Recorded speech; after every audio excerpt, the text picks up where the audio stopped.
It's been about 50 years since Dharma practices started to, in a significant way, really started to take root in outside of Asia, particularly here in Europe and in North America, mostly. And even though there's been some fascination with Asian religious traditions and contemplative practices for a lot longer than that, there was a lot of European interest around the turn of the century. Alexandra David Neal and the Theosophists, etc. And sense of people going from here, we'll stay with the European context because this is where we are, going and spending some time immersed in the practice environments in Asia, spending time, extended time in monasteries and in hermitages and with some of the accomplished practitioners and teachers of those lineages, particularly the Buddhist lineages. It started to happen in the 60s, and so by the 70s there were people coming back who had spent 5 or 10 years immersed in that way. And one of the features of the importing, as it were, of those practices from one cultural context of India, Sri Lanka, Burma, Thailand, Vietnam, Japan, etc., Tibet, Bhutan, to Europe, of course, they undergo a cultural transformation. Just like when Dharma practices and teachings moved from India to China, or to Sri Lanka, or to Thailand. So within Asia, and within those movements, one can see the cultural shifts and the different cultural flavours, and then the different ways of practicing. Right? Maybe some of you have sat with in a more Tibetan style of practice, or Tibetan more cultural milieu of practice, with all the iconography that goes with it. Maybe some of you have sat in a more Japanese Zen style of practice, with the rhythms and formality and precision that often goes along with it. And so, same thing, of course, in coming to Europe. One of those cultural shifts is coming from a more collective cultural milieu to a more individualistic cultural situation. Also coming to a cultural situation where, along with the individualism, a strong centre of rationalism. We've probably, most of us at least, grown up with those influences. Rationalism. Rationality is there in our education a lot. The knowing of information is given great importance in our education. And then individualism. Do what you like. Do what you want. You can be anything, etc. And then what I want, what I'm doing, and what I think, what I believe, is given a more prominence than in other cultural milieus where what we're doing and what we believe has more cultural potency.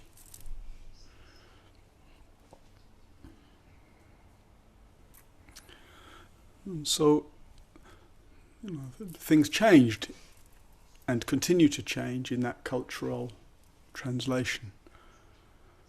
There's some attempt, quite consciously, to leave behind some of the things that seemed to be purely cultural, some of the things that even could appear to have been superstitious, and to try, to use the Buddha's phrase, to extract the honey, to keep what is essential. So meditation seemed to be, that's essential, that's central. And some other things left behind.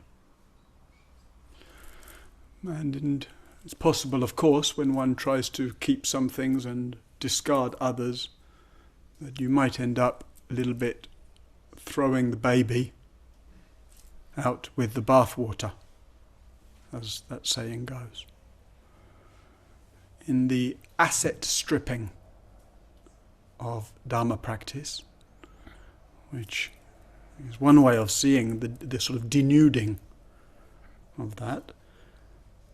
And that's had several iterations, right? And this is an iteration of a sort of a stripped down, in some ways, version. So partly it's just an appropriate cultural change, but then what might have gotten lost or left out along the way?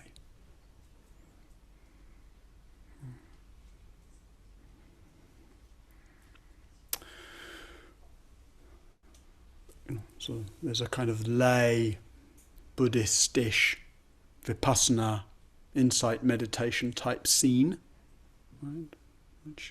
Which broadly this retreat and my background is in some ways. Although I also spent extended periods of time in Asia, in monasteries and hermitages, and in that more traditional context. And then there's a further iteration, right, of essentializing, that's the idea, or reduction in some ways, in some of the secular mindfulness modes that many of you are familiar with. And sometimes, including a few of you who've said that to me this week, and I hear it very often, feeling like, one of the reasons for coming here is because something has seemed missing in a more secular type of approach. And something seems a little dry, or a little lacking in dimension, or lacking in heart. I'm not suggesting that that is necessarily true in those places, but that's what I hear sometimes from people coming. And I think also within this kind of scene, I wonder myself also, what gets left out? One of my concerns is that devotion gets left out too much. It seems to me we need devotion. We need to be devoted to something. It seems like a need of the human heart. Right? Devotion is how the heart gives attention, how the heart is kind of gets close, how the heart is respectful. Devotion is a doorway to wonder. But devotion doesn't go along very well with rationality. Rationality wants to know is it real or not? Is it true or false? Is it there or is it not there? And like Leonard Cohen sings so beautifully, it's there, but it ain't exactly real. Or it's real, but it ain't exactly there. That's an uncomfortable statement for the rationalist.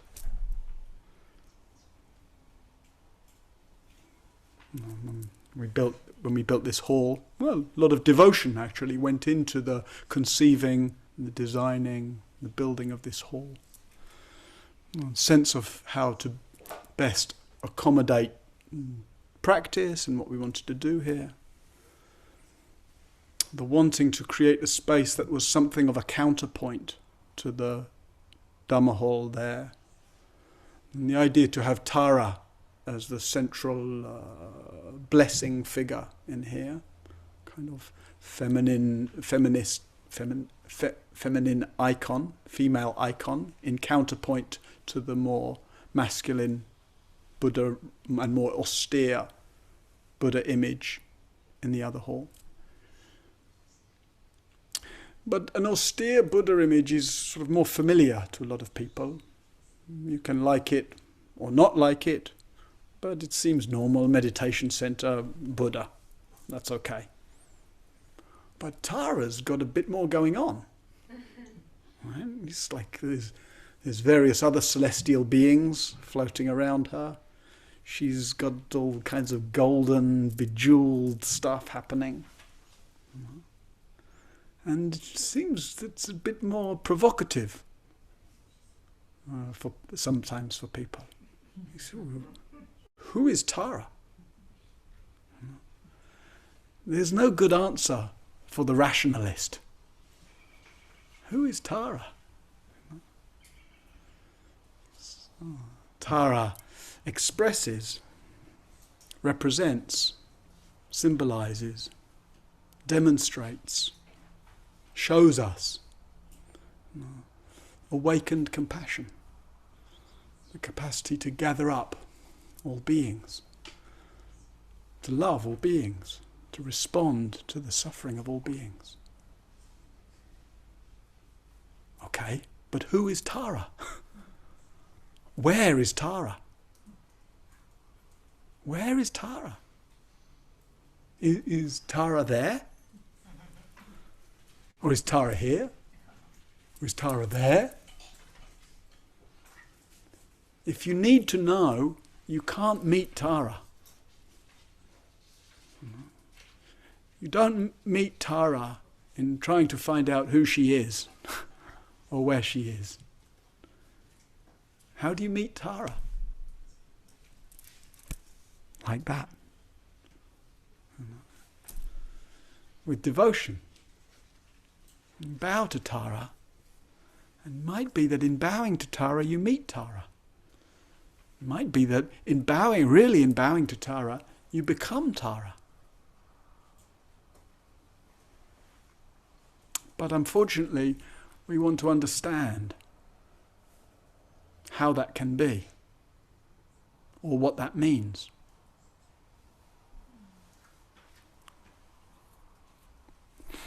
When I was in Bhutan a few years ago, somebody asked an old Bhutanese Lama that I was with, is Tara real? As in existing somehow out there, or just a representation? Is Tara real or not real? And the old Lama smiled and said, Tara knows she's not real.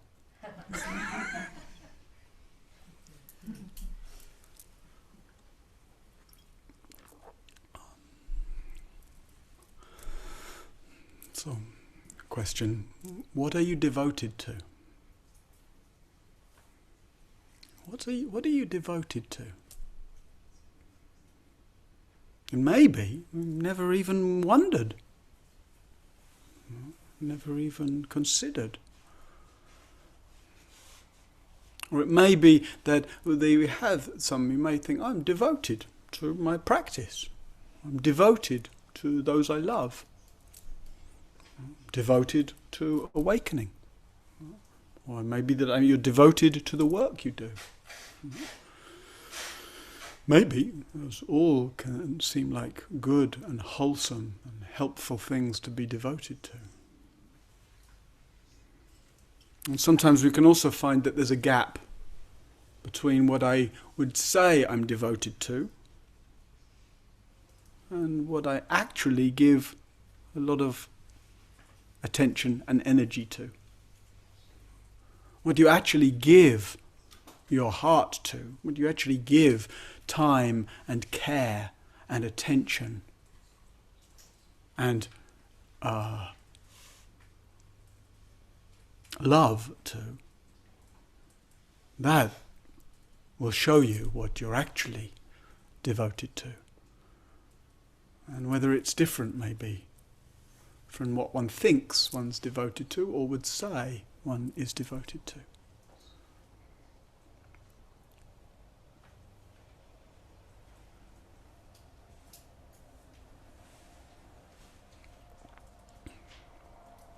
Meditation practice, at least in the way that we've been practicing it here and that you may be familiar with from other similar contexts,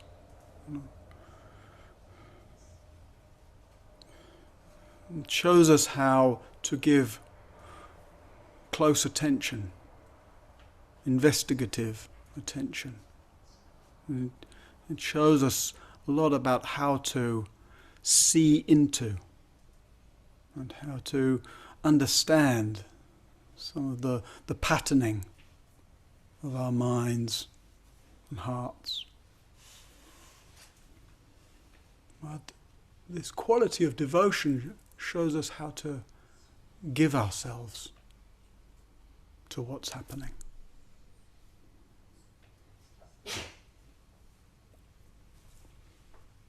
And so, the various forms of devotional practices, like bowing. In that sense, when I come in here and I bow to Tara, and I turn and bow to you, and then you might bow back. You might like bowing back, or you might bow back because other people are bowing back, or you might bow back but feel a bit fraudulent because you don't know why you're bowing, or you might just not bow back, or you might very deliberately not bow back, or maybe there are some other options I didn't cover.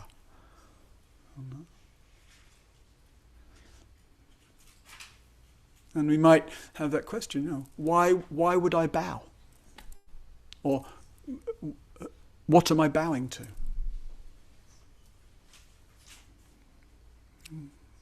We might understandably want to know that, especially if we're busy with the kind of literalness of things. Or we might find we can just bow. We might find that we can bow as a kind of without being able to say what is being expressed, but just to express something in the gesture, in the movement, in the honouring, in the just inclining oneself a little to that to which we bow.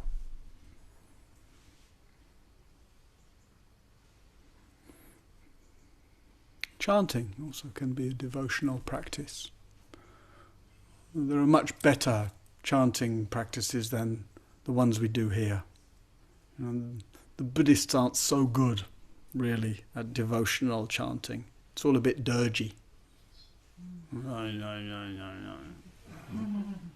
Much better to do some bhajan or kirtan, the more uplifting kinds of chants that are there. I once chanted the Maha Mantra, Hare Ram, Ram Ram, Hare Hare, Hare Krishna, Krishna Krishna, Hare Hare, for 36 hours in a little lakeside temple in India. And it was part of Navaratri, so that temple does it twice a year for 9 days and 9 nights, non-stop. I only did 3. It's something about, how noisy and irrelevant it would have been to spend time wondering why I was chanting, or what the chanting meant, or where the chanting was going, or who the chanting was for.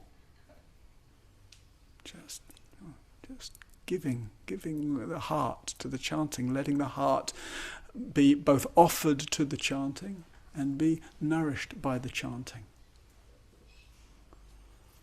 So that's the essence of devotion, right? It's how can I give my heart in such a way that I can know the giving of the heart and the nourishment of the heart. So we might ask not just what are we devoted to, but what's worth being devoted to? What's worth devoting oneself to?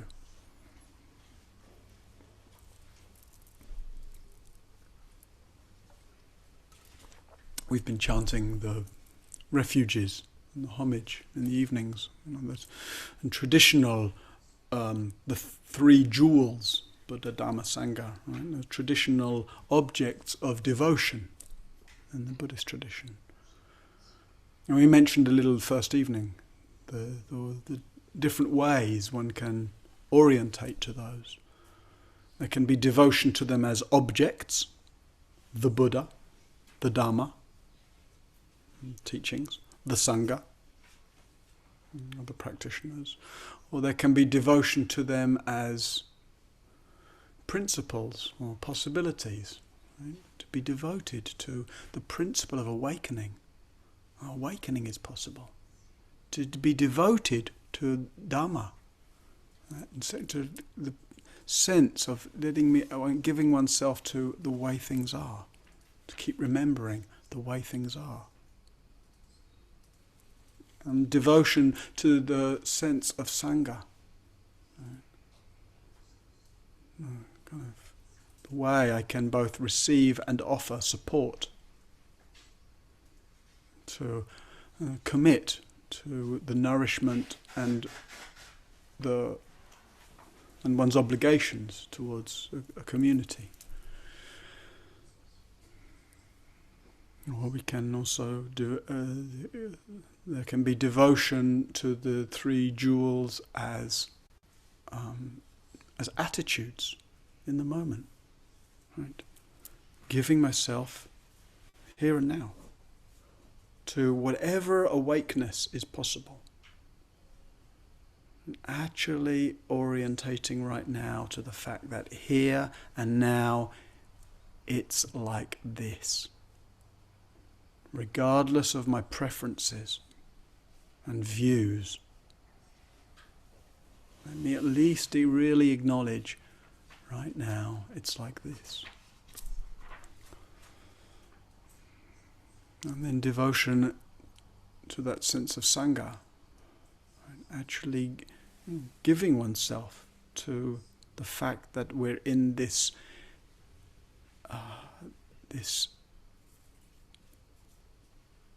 intimacy with things, this kinship with everything.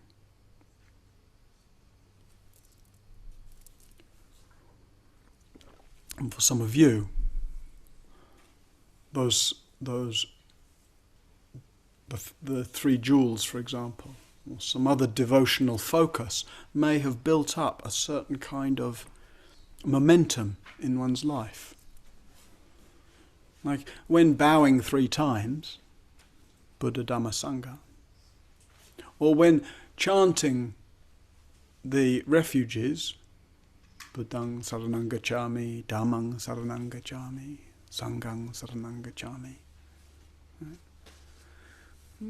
It would be noisy to be thinking about, oh yes, the what is it? The Buddha means awakening, and I bow to, I want to be devoted to awakening, etc., etc. The potency in a devotional practice is that those things gather a momentum of their own. So there isn't any consideration of why I'm chanting, or who I'm chanting to, or what the benefit of chanting is or isn't. There's just Buddhang saranang gacchami, Dhammang saranang gacchami, Sanghang saranang gacchami.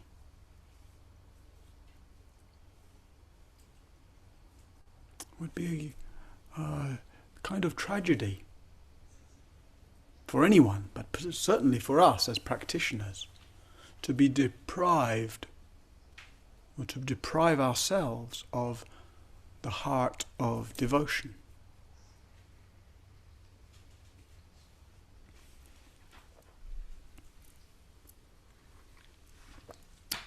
Like I say, we seem to need to be devoted to something.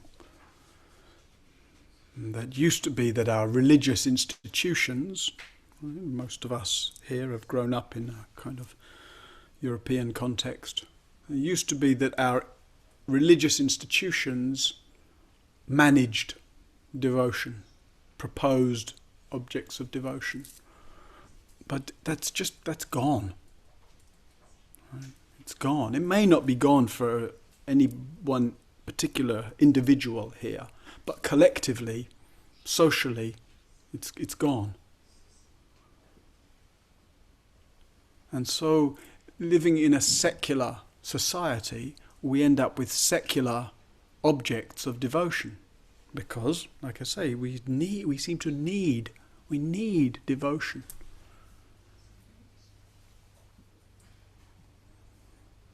It's interesting that 2,500 years ago, Buddha was talking about the worldly winds, right? These forces that drive along the world. Pleasure and pain, success and failure, fame and ill repute, praise and blame, gain and loss. And if we look around us at the world we live in, the culture, the society we live in, it seems like that's where our devotion goes. To fame and pleasure and success and gain and praise. Literally the worship of celebrities, the worship of wealth, the worship of success and status. And you may feel like you don't subscribe to any of that. Of course you don't. You're far too spiritual. But look around. Look at those magazines. Look at Instagram, etc., etc. And some of the kind of the crises of our age, I think, really belong to the loss of the sacred, right? That which seems worthy of devotion, at the expense of the hollow, the purely worldly, like those things, celebrity culture, etc. The crisis of mental health, particularly among the way studies of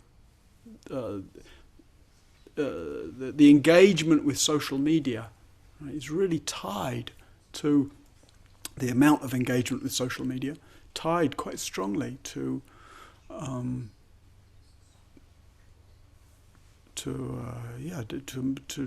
just the pressures around mental health.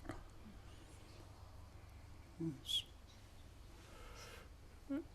interesting to see Naomi Osaka's withdrawal from the tennis. I don't know I'm sure some of you follow that. You were looking at me like, oh no, tennis? I'm a big tennis fan.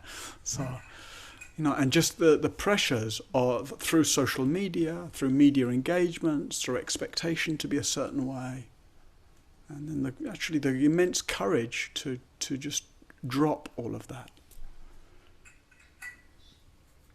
And maybe you have some relationship to that in your own small way, in your own little Instagram account and how many likes you get. Or your own little professional world, right? And how you notice yourself pulling for approval and being afraid of blame, etc., etc. Of course we prefer approval to blame. Of course we prefer praise to blame. Of course we prefer pleasure to pain.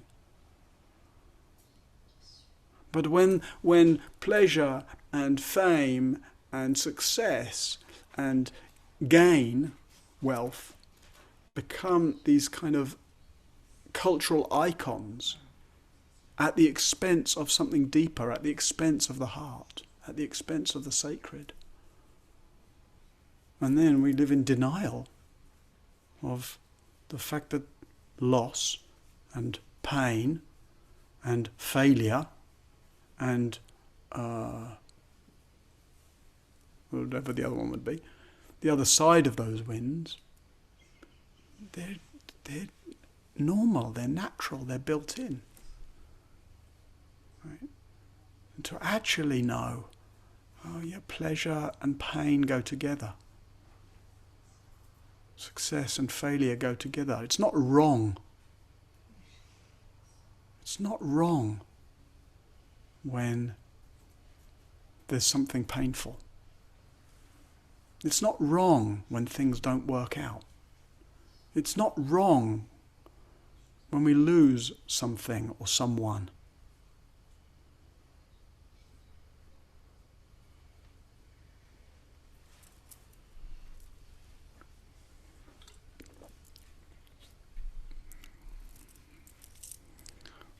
For some in the secular situation, nature becomes some kind of balm.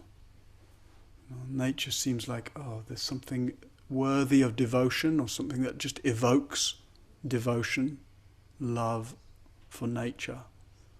You may have tasted that this week, just being by the river, under the trees, close to birds and mayflies, feet on the earth. Nature's a very something about the vastness of nature, the freeness of nature, the realness of nature. It's like it speaks to us that we love that. There's something in us is really called to vastness, called to naturalness, called to freeness. And so some of us, we love to go to the mountains, or to be in the forest, or to lie on the earth, to gaze at the sky. And it seems like, I know how to offer my devotion to nature.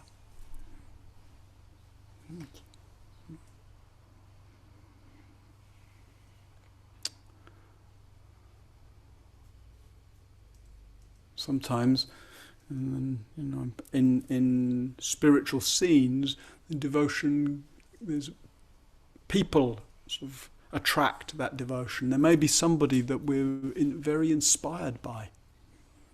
We feel love, gratitude, appreciation. Appropriately so. If I think of my own teachers and just how kind they've been to me, how patient they were with me, how generous they've been to me. And it's not even about them being actually kind and patient and generous to me.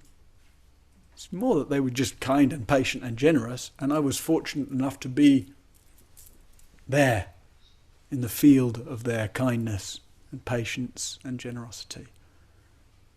A lot of appreciation just comes forward. It's nourishing for the heart to love my teachers, to fondly remember my teachers. And sometimes, that goes beyond love and respect and fondness, and the devotion to an individual can get a little out of balance, a kind of personality cult, as it were. And, sometimes it can be helpful for people feeling that devotion to a particular person. Right? And sometimes it can be helpful to the person to let their gratitude and their appreciation spill out in the form of, maybe singing, or maybe offering flowers, or maybe bowing at the feet of. But when the devotion is all going towards a person rather than a principle, right? rather than something that's vast enough to hold all of that, it can also be a little bit dangerous. There's examples of people who've been able to be very skillful with that devotion. If they're actually really, really free of feeding off it in any way. But unfortunately, there's also plenty of examples of things going wrong in that kind of situation. The devotion needs to be of benefit, of real benefit, of liberating benefit to the practitioner. Sometimes one looks at those sort of scenes and one can see, well, the devotion seems to be a lot of benefit to the teacher, to the guru, to the figure at the centre of it all. But where's the benefit for the people? Is it helping the people to become independent in their practice, to grow in wisdom and clarity and compassion and fearlessness? Or is the devotion seeming in some way to keep them dependent? And is there going along with all the devotion the sense that all the wisdom and all the compassion and all the potency and all the magic belongs there in the teacher? So, along with the beauty of devotion, along with that sense of giving oneself, that giving also needs to be empowering rather than disempowering.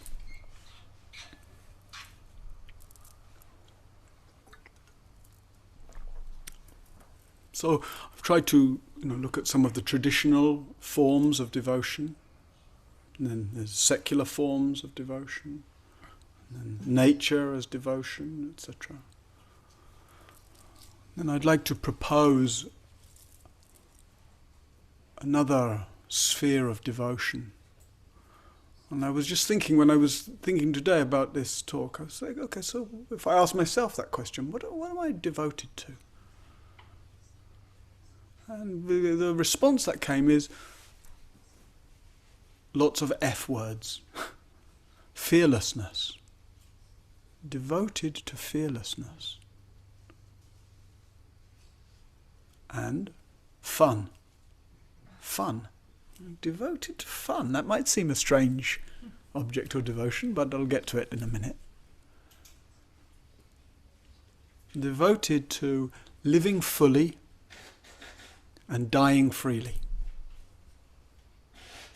So there's something about that phrase, living fully and dying freely, that seems deeply worthy of devotion.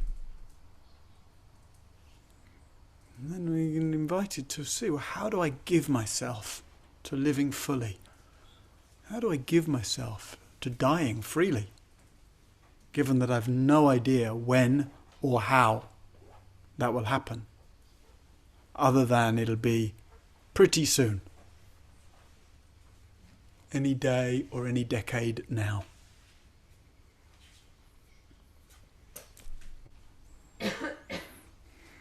How might devotion help me to live fearlessly?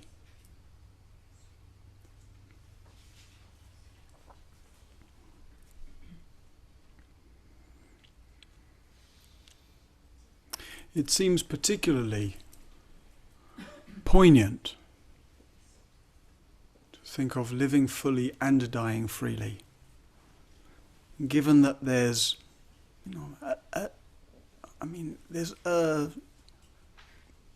there's some pretty good chance, there is really some chance that we might be the last generation of humans.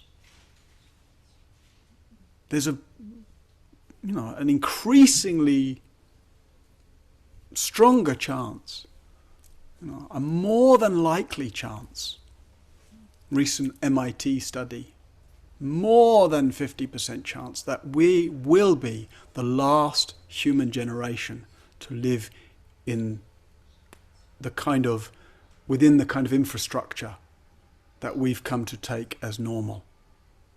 Some kind of stable food supply, electricity, transport and communication links, a certain kind of economic and legal framework that underpins a certain safety, not for all, but probably for most of us.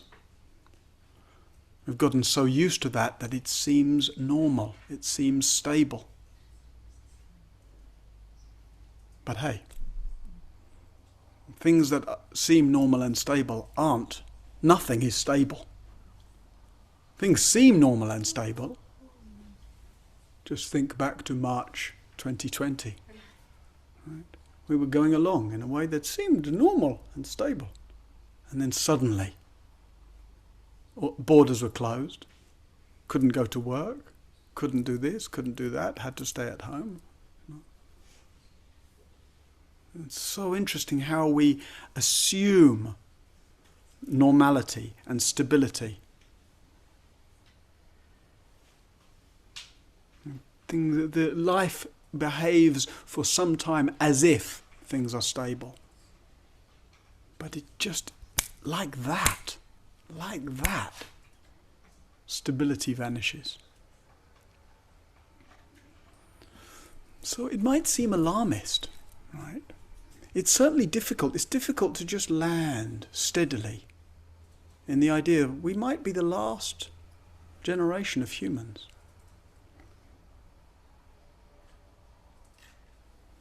I mean, what's undeniably true, whether we are or not, is that at some point there'll be a last generation of humans.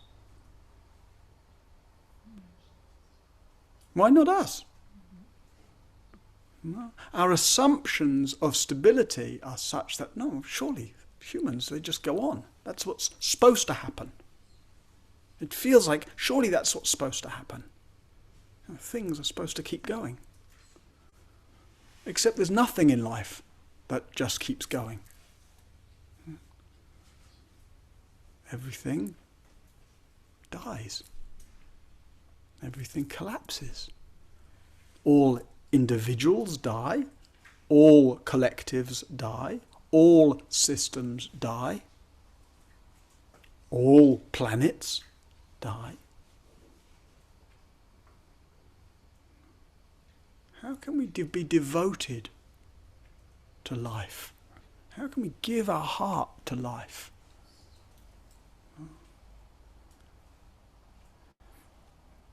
While we see that everything is dying. And when we take in the possible imminence of that dying.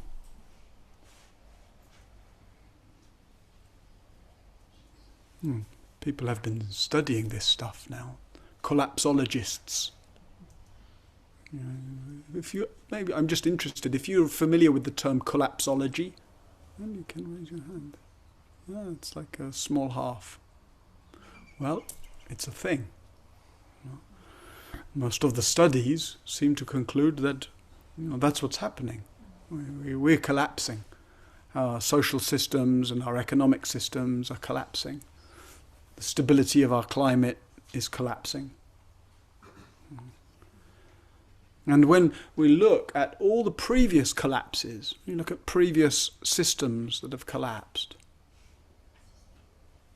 you look at previous civilizations that have collapsed, the same few patterns emerge. Power structures get more entrenched. People get more selfish. And polarization increases. Why does that happen? Mostly because of our fear of death. our fear of loss, our fear of pain.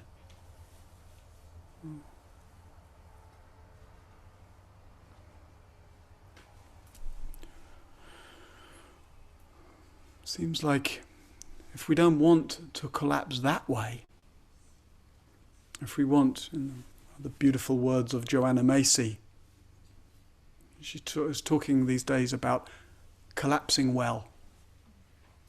And that's true, internally as well, just individually. It seems like that's a good vision for living fully and dying freely, to collapse well. I mean, we're all collapsing. Few of you, very few of you, might be in your prime, more or less. Most of us, let's face it, we're on the other side of our prime. We're collapsing. Muscle tone is collapsing. The lovely taut, firm skin we used to have, collapsing. Hairline, collapsing backwards. Yeah. Sharpness of mind, collapsing.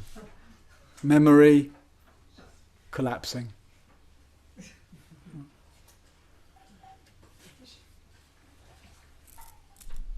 And you can see, we can feel the internal resistance to that. But I still feel like I'm 18. Maybe, but look in the mirror. You're not.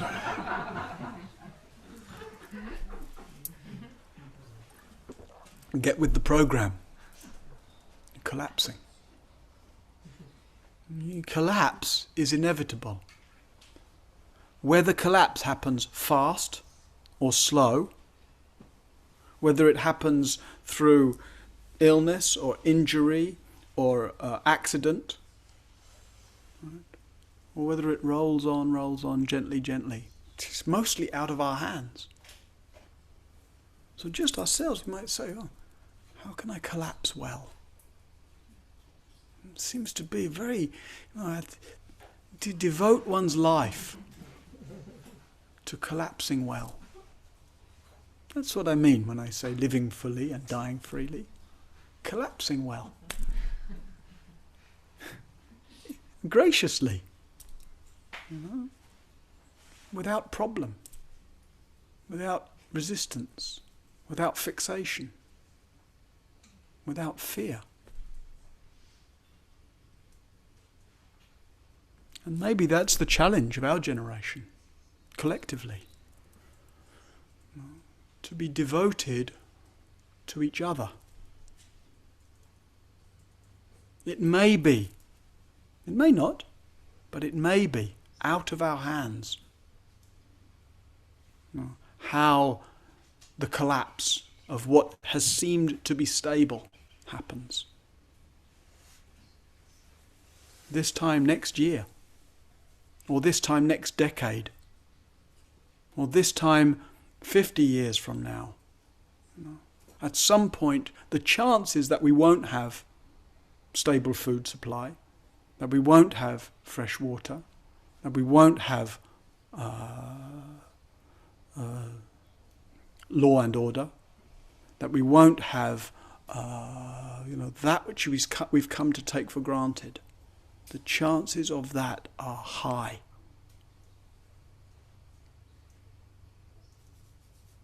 How can we be devoted to each other in that? So that we can collapse, if that's what's given to our generation, without withdrawing into selfishness and polarization and fear and aggression. That's not collapsing well. And to collapse well is to love one another, to care for one another, to enjoy one another. To collapse well is to celebrate. Here comes the fun. Right? To celebrate the fact that today there's only this much collapse. Today, much is possible. Sometimes when people ruminate on aging, and they look back and you see that picture of you in your swimwear 20 years ago, you say, wow, you look so good. But remember what you feel like 20 years ago? You know? And how easily then, 20 years ago, one didn't appreciate it at the time.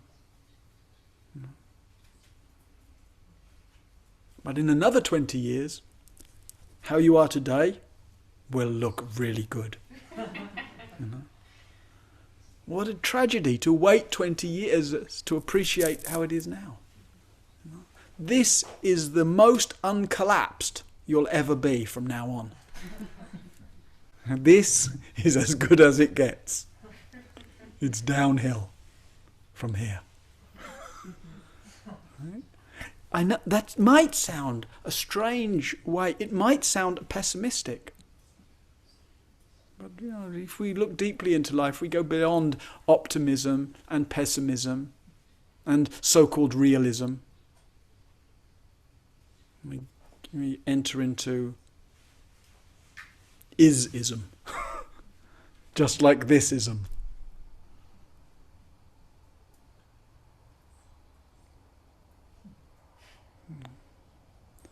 In the environmental movement, it used to be that there was a vision of regenerative culture, life-sustaining culture, ways of living well and harmoniously together.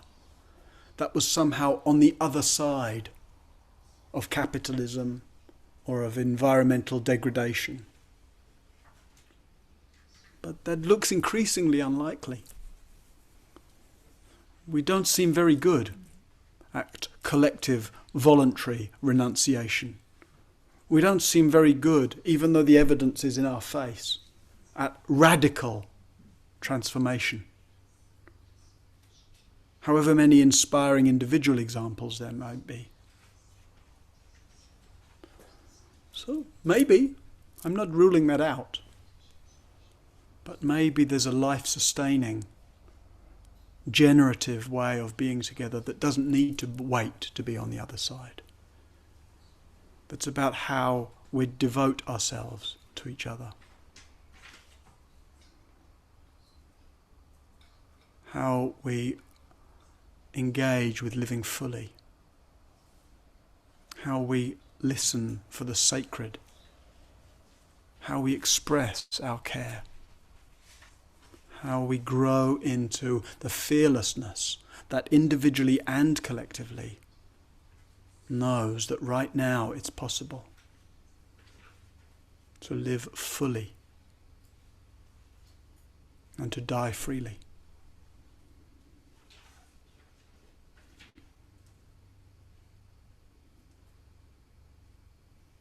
And to be devoted to that in a way that might make the deepest sense of life beyond our understanding.